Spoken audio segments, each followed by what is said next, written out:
Mic check 1 2 1 2. What it do, people? It's your boy Ralph Bottles back in the building with another video. Now check this out, man. I just ran across this clip of Vlad TV and Adam 22 from No Jumper.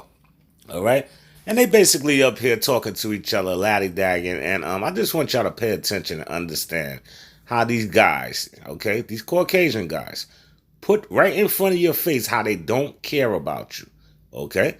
Now, I just want y'all to pay attention how they disrespect Damon Dash by letting everybody know that he's broke and he took $500 to do an interview. That's right. $500 from this dude who's supposed to be a boss. And they also let it be known that if you get shot in your neck like Chicago rapper Little Reese, you're not getting no money for an interview. So you could demand 1 million, but you won't even get 10,000. Check this out. Well, you mentioned that you paid Dame Dash $500 for the interview. Recently, the whole topic of paying for interviews came up. Right. In my arena, and you actually, put in your 2 cents on it. Lil Reese, who recently got shot, Right. really badly, shot in the neck. At one point, he was in critical condition. We were really waiting around wondering if he's going to make it or not. For real, yeah. He ultimately made it, and he was on Twitter, and someone said, "Oh, you should do an interview with Vlad." And he was like, "Oh, he needs to pay me $1 million. Because my shit is real." So I responded. I said, "Well, number one, I'm happy, very happy that you pulled through, but nobody's going to give you even 1% of $1 million for an interview, which is $10,000. Right. Some people were actually asking, "What's 1% of 10?" I'm in the comments like, "Really, motherfucker? You have a calendar on your phone. Ask you Google have a before you calculator ask on the your comments. phone." If you ever have a question like that, like hit Google before you type the same exact thing into the comments. That's always my advice. What's actually funny about Lil Reese that I haven't mentioned before was that he reached out to me. He actually deleted the DM, so I can't show you, even though I don't really show private DMs anyway, so I wouldn't do it regardless. But he DM'd me, and he was like, "I want to do an interview with you." I'm like, "All right, cool. When do you want to do it?" "Well, it has to come out on my YouTube channel."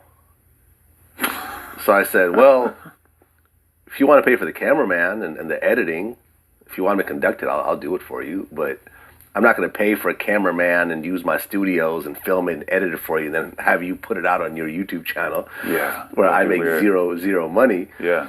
And then that was pretty much the end of the conversation. Yeah. So when I responded to him, it was a little bit based on our previous conversations. Right. People don't know that part. Right. But it was based on us like, okay, we're not really going to do interviews. You're just talking and I'm just talking, so we're just putting it out there. What do you think about that whole back and forth? I mean, I wish that there were enough economic incentives that I could pay Lil Reese $1 million or $10,000 for an interview. In reality, when we do this content, more often than not, you might make a couple $1,000s, that kind of stuff. And even Lil Reese has a big interview, but I really couldn't justify paying him $10,000 because I'm never going to make that much off of it unless we get some crazy sponsorship for the interview. And it's not really the kind of content that a brand would necessarily want to sponsor. Not advertiser friendly. I wouldn't think that brands would be dying to be associated with the video that has a bunch of stuff about like shooting in the title. Like, I love Reese and I would definitely want to do that interview. I mean, sometimes you deal with this quite often where I'll have rappers. I remember Young Gleesha at one point wanted to be filmed, or was it Wretch? Fuck, I can't remember. But either way, they wanted to be filmed like sort of coming in on a helicopter to the store. And I was like, well, if you want to pay, whatever it costs to film yourself in a helicopter and then just give me the footage and then I'll put that footage before your interview, all right. Like, people are always trying to think of something to do to make it special, like him wanting to put it on his YouTube channel instead of yours. And it's just like, usually there's not enough of a budget to justify doing something way out of the norm. Like, we're making content that makes sense economically right now. And if you were to add much to it, it wouldn't make sense anymore.